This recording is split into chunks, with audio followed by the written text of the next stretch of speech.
Sliced Apples podcast with Alex and David.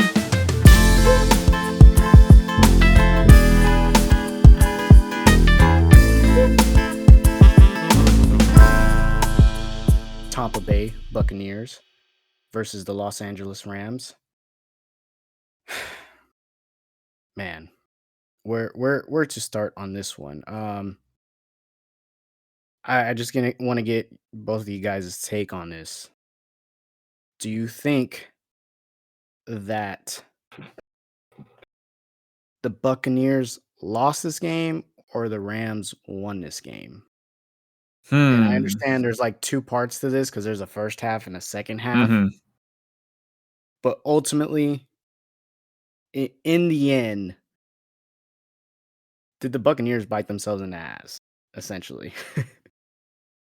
The Bucs, the Rams didn't win this game. They were trying everything in their, God-given power to lose this game. And the Bucs, obviously, I think who really lost this game was the health of the Bucs.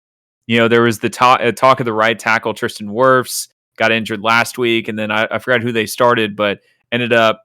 Do you know who they started, David, at right tackle? I don't know, but he was getting abused. Yeah, he got abused. Abused. And then he got injured. It was a quad injury that then turned into an ankle injury, and he couldn't put any weight on it. I'm still watching him play at the end of the first half, and he was hobbling around. And then they moved their right guard out to right tackle and put in a undrafted rookie in right guard at this in the second half. And dude, if you watch this game, Tom Brady had less than 3 seconds on every single throw, if not quicker. I mean, there was one I watched where Aaron Donald was in his face in less than 2 seconds. And Tom Brady's got a famously quick release time. But at some point, it's not the release time that matters. It's the receiver's routes not fully maturing and you not even being able to get them the ball or even put it in a place that they're going to catch it in a couple seconds or in a second. So if I had to pick one, the Rams won this game purely based on their first half performance. I mean, going into the half 20-3 on Tom Brady, I know they were nervous going into half, dude. I know they were nervous. They had to be. But to answer your question, man, it has to be, if of those two options, the Rams won this game. It was funny because I remember Chris Collinsworth doing a replay on one of the sacks that Brady had, and he literally highlighted every single defensive lineman. Aaron Donald, look at him. He met up with Tom Brady right there. I just said Aaron Donald, but Von Miller, look at him right there, all on the same play. They're right there. He met up with Tom Brady. I forgot the other. It's bothering me who the other defensive end's name was, but he was like, and he was right there ready at Tom Brady. And I was just like, somebody help this man's, bro. Like, I don't think honestly, this might have to be the worst offensive line, Tom Brady offensive line performance. It has to be ever. I've never seen Tom Brady just absolutely incapable of just throwing because he just doesn't have any time. And I know a lot of comparisons are made between the Bucs versus Chiefs in the Super Bowl last year to this game. Tom Brady getting a taste of his own medicine, or the Bucs in general. But at least Tom Brady, came back to tie the game, whereas Patrick Mahomes, he didn't even score a touchdown. I'm just gonna put that out there. Just want to put that out there. Just want some salt on the wound. But ultimately, I think the Bucs lost this game because of one thing, because of what I said earlier. Somebody gets exposed. And what got exposed this weekend? These defensive coordinators and their BS play calling. This dude decided, you know what? Cooper just had that big gain right there. Let's go with a slot blitz and make him one-on-one with the safety. Let's do a slot blitz where Cooper Kupp is on the slot. Come on, dude. Do I need to be a defensive coordinator? I mean, I don't know if y'all recall somewhere in the archives from like a year or so ago. I was telling these defensive coordinators the same 3 plays that the Chiefs ran every single time. The little Kelsey tight end shovel, the out, the Tyreek Hill little quick out. Do I need to become a defensive coordinator? Because if I'm playing Madden and Cooper Kupp already got like 8 receptions, 100 yards on me, the last thing I'm gonna do is let me send a slot blitz. And I don't know the full play call. It might have been a 0 blitz It where they just was. like It was it was. zero blitz. It Oh was a my cover god. 0 blitz. Oh my they, god. they What had is wrong? What they is had Antoine Winfield, the safety, drop, but he dropped too late, and that's why Cooper was open because they ran a cover 0 blitz.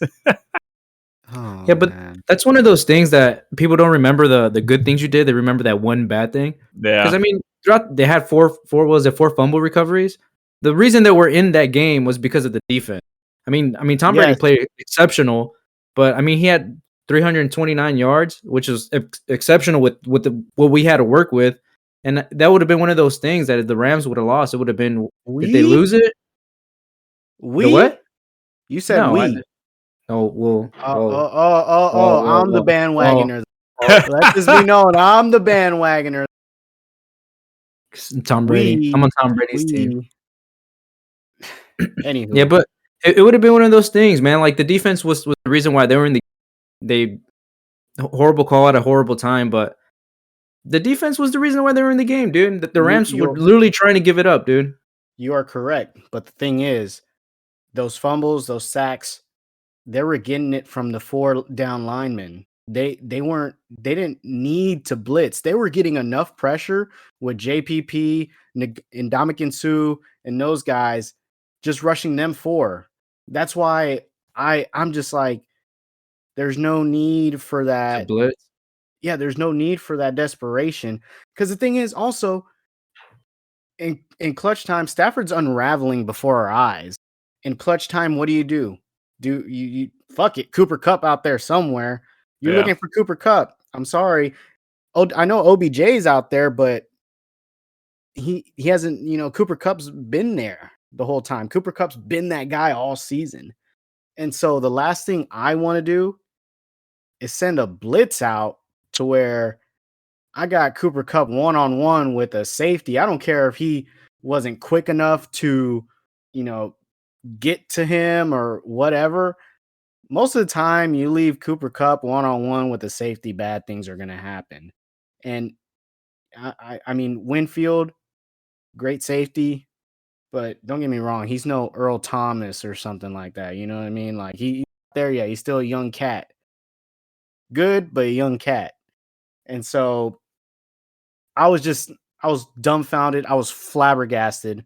I was baffled by that defensive play call because it just, I felt like it wasn't necessary at the moment. You play it safe essentially because Stafford wasn't able to do anything throughout that quarter. They've been unraveling before your eyes. Let them lose the game. Let them do what they've been doing. Don't take that risk, which is what happened. They took the risk, all out blitz, paid the price for it.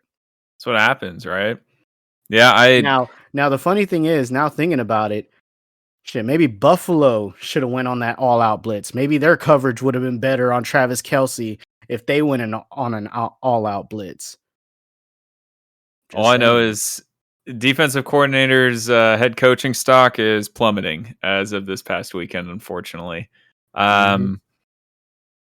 Dude, what a game, man. I mean, to even witness Tom Brady tying it up 27-27 after being down 27-3. I mean, how lucky are we to witness that?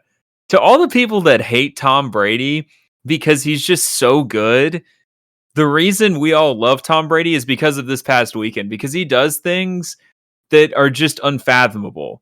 And, Patrick Mahomes, we just got done talking about, and Josh Allen did those same things this weekend. Just great football. But unfortunately, this is a game where again, health, man.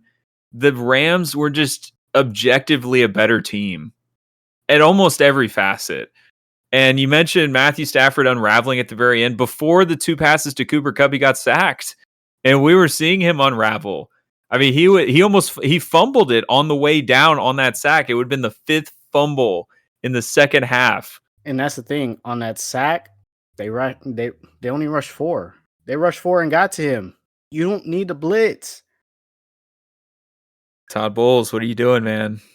They're the better team, man. Aaron Donald is just one of those dudes he's terrifying. And when you can't guard him, and then you got Von Miller, and Von Miller looks like he's in 2015. It's just, I mean, what are you really gonna do? You got the Triple Crown winner, 1,900 yards he put up. 1,900 yards. You know, I was making an argument this past weekend about Mike Evans being a top 3 or top 5 at the very least, top 3 wide receiver in the league. Because I said he has 7 consecutive 1,000-yard receiving seasons. He's he's Mr. Consistent. You know, he's been down there in Tampa and Jameis and this, and Cooper Kupp had almost double that this year. It's like I can't even process how many yards he had. So, my God, 183 yards here. Just the better team, man. We were lucky to witness Tom Brady do what he did. If they had won this game, the Rams would look back on this and it would just be horrible for that community. I mean, horrible to fumble as many times as they did and then have Tom Brady, of all people, 27-3, not quite 28-3, but 27-3 come all the way back. Just really impressive.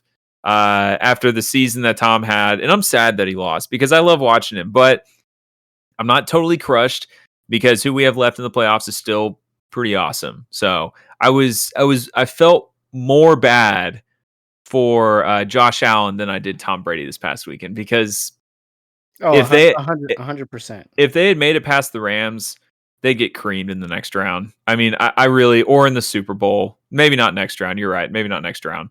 But in the Super Bowl, they would have because it's just health, man. Like they're just not the same team. They're not as healthy. Yeah, that's it.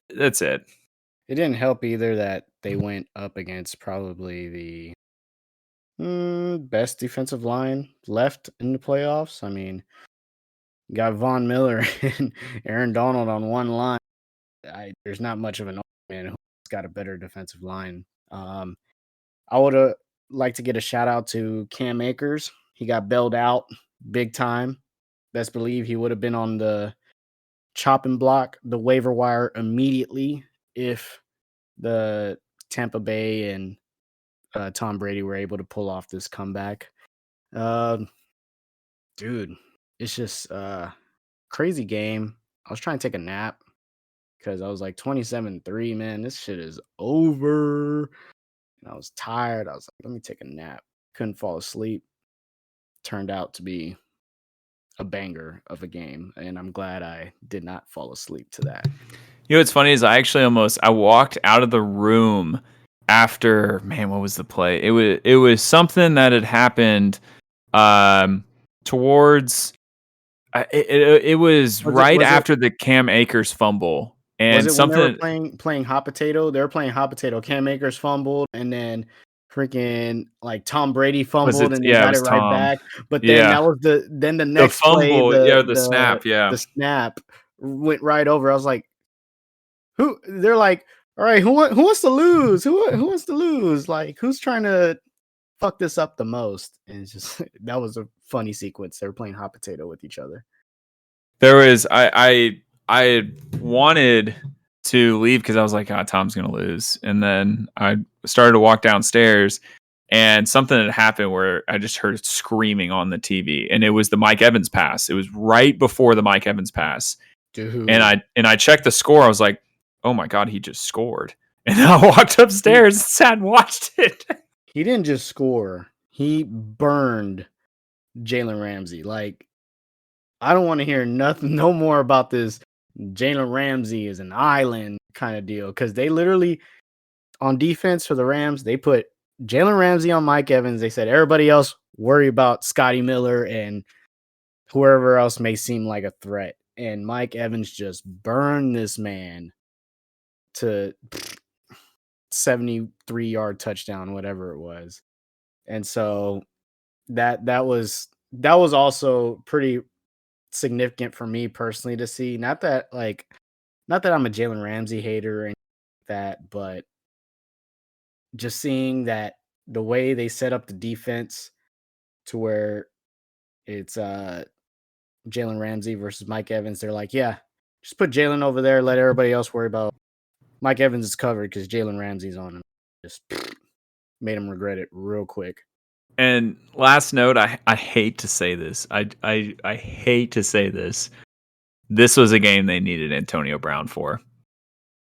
They just needed somebody else, man. Like doubling Gronk and then occasionally doubling Mike Evans. They needed somebody else. Scotty Miller wasn't enough. They needed a Gabriel Davis.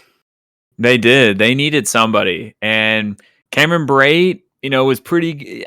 He had one catch. He had that one catch. I think it was right on the end zone line. Right on the first down. Almost. And that was big. But Scotty just didn't show up like he did last year in the big NFC Championship game. And, there's only so much you can do with playoff Lenny, man. I didn't believe that stat. They played a stat for him yesterday. Is that one of the only guys to have 7 consecutive a touchdown in 7 consecutive postseason games. He's like up there with God knows who. Honestly, you'd have to pull that stat up for me, but I didn't know he had that record going for him, but he had 2 yesterday. Playoff Lenny, bro. Real deal. Comes off an injury. He's the real deal. Real deal playoff Lenny, because he doesn't do much regular season, but playoffs, he just turns this shit up to another level. It was just sad. It was sad to see, but not as sad. Like you said, it's not as sad as Josh Allen. I was really sad about that, but this was a little sad, and I was just like, Todd Bowles, what are you doing? You messed this up for my GOAT. Messed this up for him with that dumb play call. AB, yes, they needed AB. They absolutely needed AB because it wasn't working. Gronk, I know Gronk was there, but Gronk, the thing about Gronk is by this point, it's either he's going berserk for multiple touchdowns and they're just not even trying to cover him, or they're locking him down. You can't get to him. They're focusing on him. You can't get to him. And I feel like there's really no in between with him. So that's why that second receiver, or I guess third option behind Gronk and Mike Evans, was just so necessary. And to have a guy on the skill level as Antonio Brown as that third receiver, they would have hands down won this game. He would have been taking ankles everywhere. Without a doubt. And it sucked that, they had to go out like that. I mean, made for an interesting ending. But like I said, all it comes down to is these weaknesses of these teams getting exposed. That and health. Yeah, that and health for sure.